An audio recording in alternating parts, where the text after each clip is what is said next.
When anyone goes to a Christian church dedicated to Jesus, you have no expectation that Jesus himself will be there, at least not coming out in the minister's robe and delivering the sermon. You may have the idea that his spirit is there, but the thought of him as a physical person walking around is very remote from the average person's mind, no matter how deeply devoted. Only a few Christians actually think of him like that. St. Francis, St. Teresa, the ones who are saints through that tradition are the ones who really saw and walked with him. And yet there is this expectation built up over many centuries, a sort of fixed belief that everyone shares and really doesn't, for the most part, stop to question, that nonetheless the church is dedicated to Jesus and that Jesus is there and somehow helping us and blessing us. Many people who purport to be Christians don't really examine that very carefully. But many people who are doctors and lawyers don't examine what they're doing very carefully either. That's just the way we live.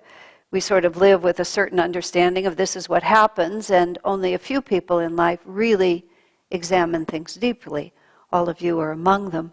I know a friend of mine once was remarking, she was a very dedicated disciple of this path, and she remarked that she was not a very creative person. But the fact is, as I said to her, you must be a very creative person because you were able to see in this wide world a completely alternative path, which is instead of just accepting the material world as the true world, you're willing to come into this non-physical reality. But nonetheless, I was starting to say being creative enough to see an alternative. But in this particular temple, because this is a relatively new teaching, we have Paramhansa Yogananda, who, yes, he left this earth in 1952, which as time passes is really now quite a long time ago. But nonetheless, it was recent enough that we have a photograph of him. We have a book that he wrote. We have recordings of his voice. On rare occasions, we actually see movies of him walking around and talking. Many more movies exist, but they're not accessible. They're held privately and they only leak out frame by frame, as it were. But nonetheless, he lived in the time when these recordings, record, a visual and audio record of his being are right there. So we have a sort of in-between reality. And even though most of the people who knew him have exited from this planet, and only a handful of true disciples, highly trained disciples, are still living, of whom the founder of Ananda is one, Swami Kriyananda. He's one of about 5, maybe only 4 now, of those who really spent their life with Yogananda. Still we have this paradox between life and death. Of who are we following? What is his power? Where does he come from? How do we feel it? And this is really the essence of the spiritual path, is this balancing point between the seen and the unseen, between that which we can understand with reason and that which we must embrace with intuition, and the necessity to balance our intuition so it's not just imagination, but that it really becomes something that is as real to us as any other thing that we hold. In fact, Patanjali, who was a great sage of yoga, who wrote the Patanjali's aphorisms, that the Yoga Sutras they're called, one of the things he says is one of the dangers on the spiritual path is the danger is false visions. That it's very easy for us to become overwrought with our imagination and then think that things are happening. And oftentimes we have to work through lifetimes where we discern the difference between what we project from our own subconsciousness and what actually descends to us from superconsciousness. And if we've been karmically through those sort of things, we become extra suspicious and want to keep everything really grounded. But Yogananda, in the excerpt, the voice excerpt we were listening to, was talking about the death of Lahiri Mahashaya, who was a guru who preceded Yogananda in this line. As you look at it, he's on your left. That's a photograph, an actual photograph of Lahiri Mahashaya. So Yogananda tells the story of how Lahiri Mahashaya died in the 1800s. The day after he died, actually 3 or 4 different of his disciples saw him. And Yogananda emphasizes in there that it wasn't a vision. It was the flesh and blood body, just as we're looking at. And in the story of the resurrection of Jesus, it's emphasized in there that it was exactly the same, that he was just there walking among them. And even as I was listening to Yogananda speak, a little piece of your mind, as they describe Sri Yukteswar appearing in Swami Pranabhananda's room, he'd gotten a letter to come to Varanasi, to come to Benares and see Lahiri. He was delayed in his departure. He was packing his bag to go, and all of a sudden Lahiri walks in. Lahiri is hundreds of miles away as far as the disciple is concerned. He says, "Oh, Master, I'm on my way to see you." Lahiri says, "Don't bother, I'm not there anymore." And of course the disciple's first thought is, "No, because you're here." But Lahiri says, "No, I'm not anywhere. I'm standing in front of you, but I've now left this earth." And even as he says that, in my mind, there's a kind of shimmer around Lahiri Mahashaya, and he's semi-transparent. That's the way I picture it. So the disciple himself emphasizes he held the body. It was a flesh and blood body, just like the body he was used to seeing. Yogananda describes when he was in India in 1936, his own guru, on your right, as you look at the picture to the right of Jesus there, Sri Yukteswar lived until 1936, and he died when Yogananda had gone back to India. He went back to India because his guru called him, because he knew that his life, the guru's life, was almost over, Sri Yukteswar's. So he dies while Yogananda's in India, and then Yogananda is distraught. He's weeping dark tears, just as he describes in what David read. And then Sri Yukteswar walks in. There he is. And Yogananda emphasizes he knelt down, he felt his canvas shoes, and Yogananda writes in autobiography, he felt his toes, feet, pressing through those canvas shoes, because many times as a young disciple he'd knelt and touched those feet. And he embraced his guru, and he said he sensed the same emanation, sweet emanation of the fragrance of his guru's body. He held it in his arms like this, and in fact, jokingly, it says, Sri Yukteswar says, "If I'm going to talk to you, you're going to have to loosen your grip." Yogananda was so pleased to see him because Yogananda himself had buried Sri Yukteswar's body in the ground of the ashram where he had died. Yogananda arrived just after his guru had died. He did all the rituals. They dug a big hole in the sand. They placed his guru's body still in the lotus posture down in the ground. They sealed it up. Yogananda had done all of that. So when Sri Yukteswar walks back in, there's a little bit, of course, Yogananda's playing a little game with us, but this is how he writes it, that there it is, and it's a flesh and blood body. And this completely makes a mockery, just a complete mockery of what almost every human being in this world lives with, which is this belief that when the physical body dies, it's final, and we put consign the body to the ground or put it in the cremation fire, and it's just gone. My own parents died a number of years ago. I had long since left home, and in fact only saw them infrequently.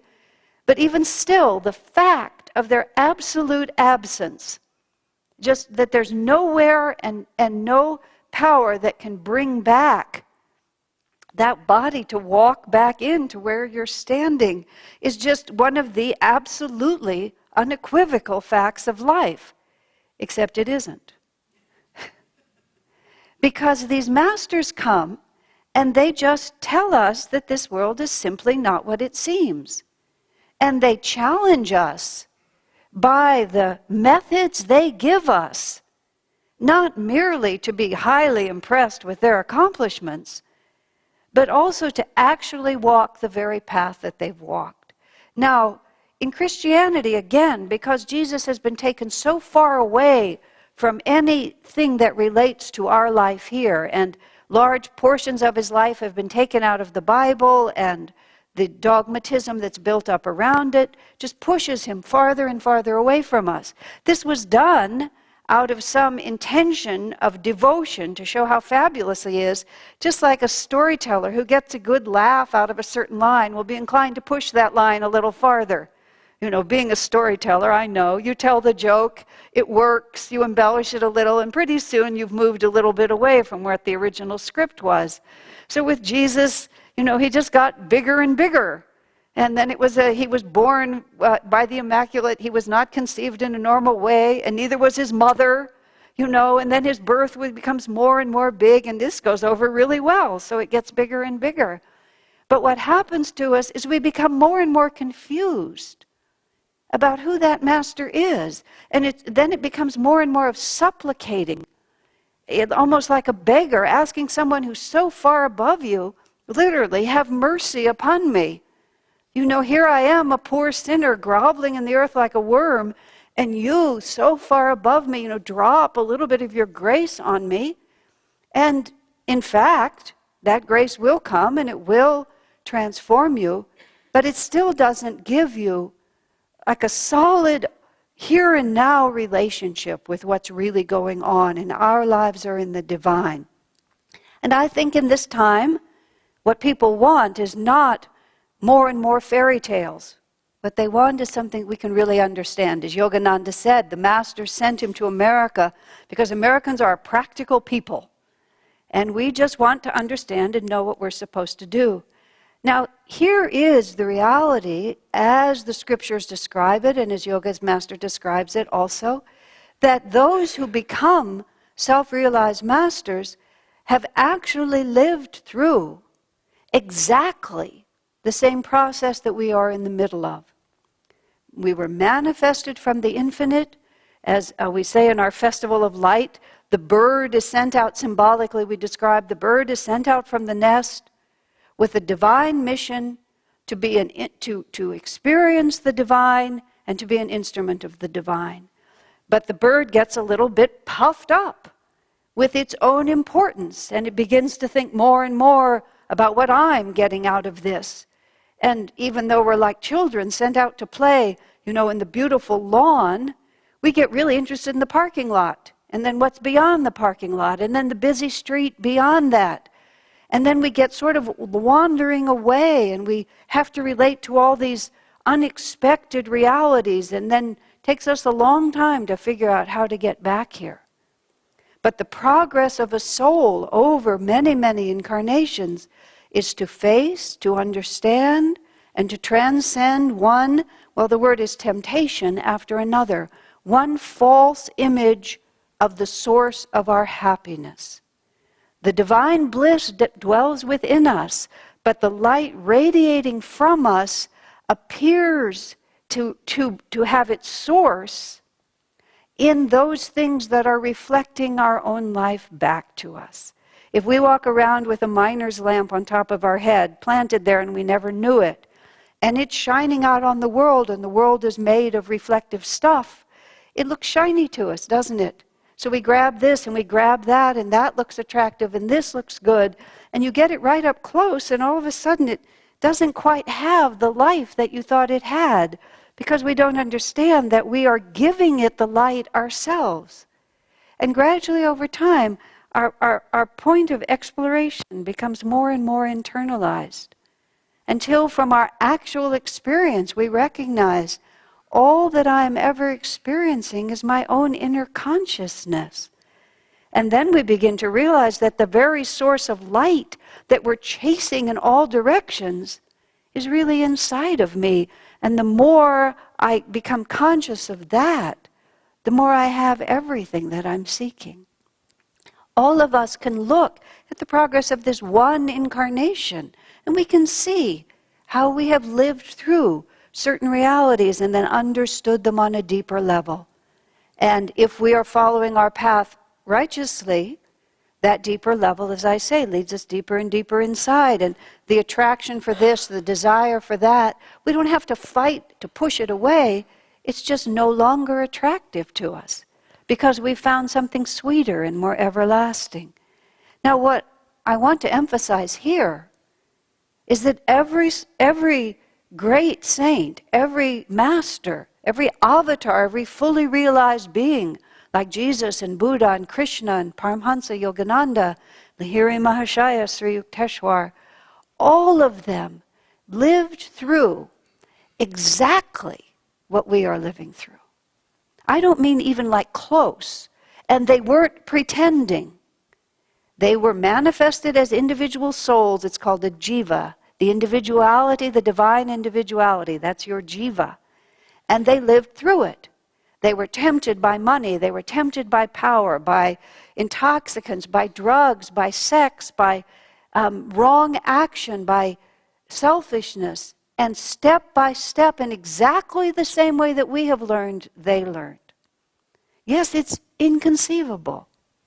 One of the disciples of Yogananda was being urged to do something that he found difficult to do. And he protested to Master and said, "Master, of course you can do it, because you're a master."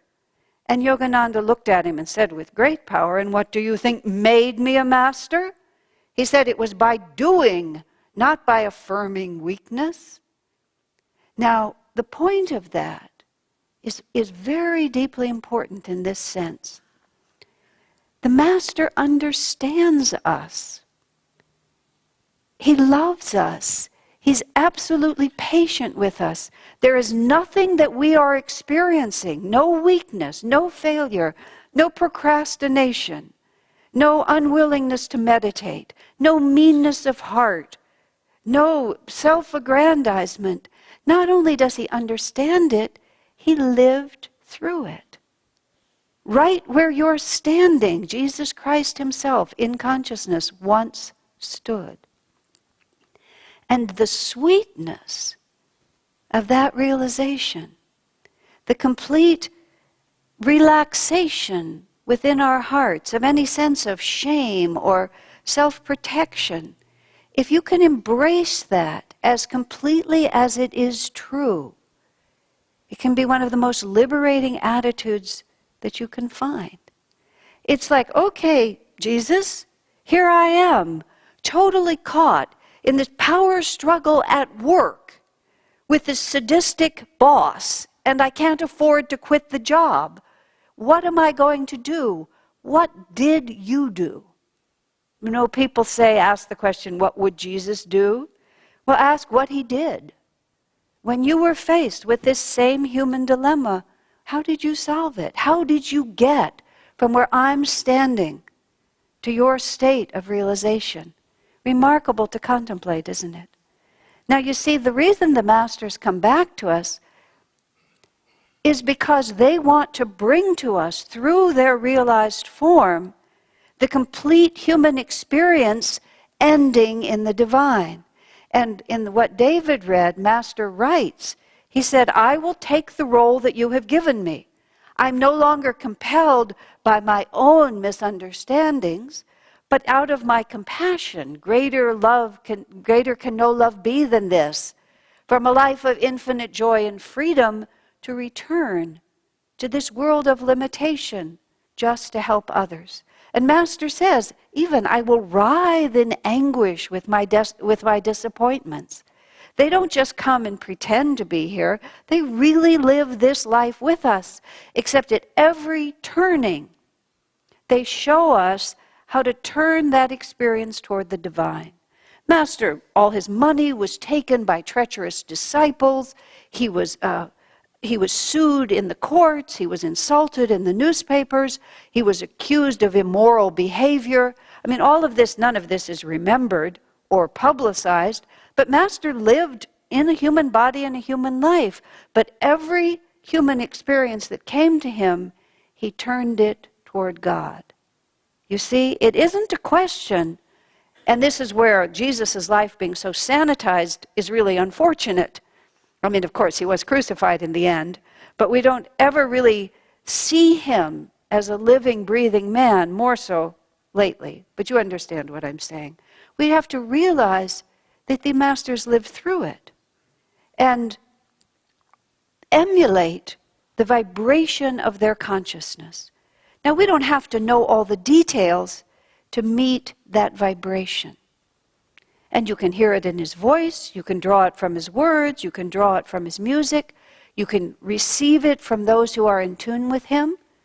And what we receive is an inner vibration of alignment. And once we are aligned, then we know what to do. It isn't so much that we need to be told step by step. If you think about it, when we get confused is when we're scattered all over the place. I've been working, helping with the school play, which is going to be performed in 10 days or so. And I was getting very involved with all of the details of the whole costume and letting myself become a little like that. And I was walking across to Starbucks to get a solid, real caffeinated cup of latte. The founder of Starbucks has a word when his employees show up before their morning cup of coffee. He calls them pre-caffeinated. So I was pre-caffeinated and I needed to be caffeinated, and I was still like this. And I carry this sort of open bag for a purse. I have no idea how, but right in the middle of the street, I picked up my bag from the bottom instead of the top. And I just turned it over in the middle of the road. Fortunately, I'm not one of these big luggage sort of purse persons, but that was enough that just rolled all around in the middle of the street. And I'm standing there watching myself having dumped my purse onto the floor, picking up my cell phone and my stuff like this on my hands and knees in the road. And I thought, I think there's something wrong with my consciousness. Like, here's a clue. And it's just like my vibration was off. And all I did at that point was, oh, this is silly, we're supposed to be having fun. Just, you pull it back to center, nothing had changed, not one whit. Not one piece of fabric had been sewn, not one sequin had been pinned on, not one villain had his black mask, nothing. But the vibration shifted. It shifted back to, oh, we're here for joy. What does it matter? We're here for joy. You see, that's what the masters tell us, and that's why Master says in the words that David's reading, I'm not going to be dragged out of this world kicking and screaming. I'm going to do my job as God gives it to me. And then when he pulls me out of this world, I will go with a joyous heart.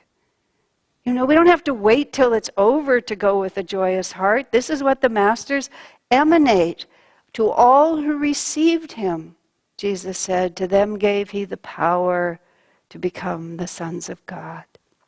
Jesus, Master, Buddha, all of these great ones just keep giving this back, giving it back. Swamiji was asked in a radio, Swami Kriyananda was asked in a radio interview a couple of days ago, are you happy?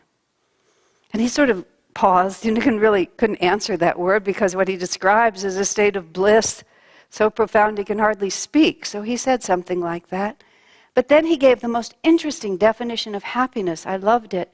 He said, to be truly happy is to desire and to commit yourself and to give your energy to making everyone else in the world as happy as you are. Because it's the nature of happiness to want to share itself. That's the explanation of why God created this whole world. God is bliss. It's the nature of happiness to want to share itself. And this is what you see, what the masters do. Greater can no love be than this. In that state of infinite bliss, as they were reading today from Swami's autobiography, most souls, once they finally get through this, they're never coming back. But some just want to make everyone as happy as they are. And that's all that the masters are doing. They're just vibrating this complete happiness, and they want everyone to be just as happy as they are. Yes, it's a very elaborate and a rather complex process, and I'll give you one last thought. We are working, as I mentioned, on the school play. The school play is a kind of madness that descends on our school once a year, because you think, oh, a children's play. You line up a few kids, they say a few poems, they're dressed like pumpkins, and you send them off the stage, and somebody plays the piano behind them. Not at Living Wisdom School. It's like an hour and a half, 2-hour production, a total seamless theater show. Just start to finish theater magic. There's no place where it's a children's show. It's a really good play. It requires so much from the teachers, so much from the kids, that about this time, which is like 1 week before the performance, pretty much everybody involved in it says, why do we do this? Why are we doing this? But I was reflecting on, among other things, what it teaches the children, which is the more you give, the more exciting it is. The higher you set your goals, the more dynamic it can be. And really, the reason the faculty continues to do this is we want these children to be as happy as we are. And we know that where true happiness comes from is when you tune in to the infinite possibilities of life. So often in life, people just want to play safe. My own father said to me toward the end of his life, I was urging upon him some dynamic task or another, and he was in his 80s by then, and I said, "Don't you want to grow?" I said to him. He said, "No." And I realized, no, he was done. And shortly after that, he let his mind go and spent the last 2 years in a kind of happy la-la land. He just went on vacation. It was perfect. But when he said that to me, I said, "Oh, that's right, you don't." And I began to work with him entirely differently. But God just waits until we do, because we will never be happy until we have perfect bliss. And to have perfect bliss, what do you think made me a master? It was by meeting the challenge, by expanding the possibilities, by rising to meet them, and finding the bliss of God behind it.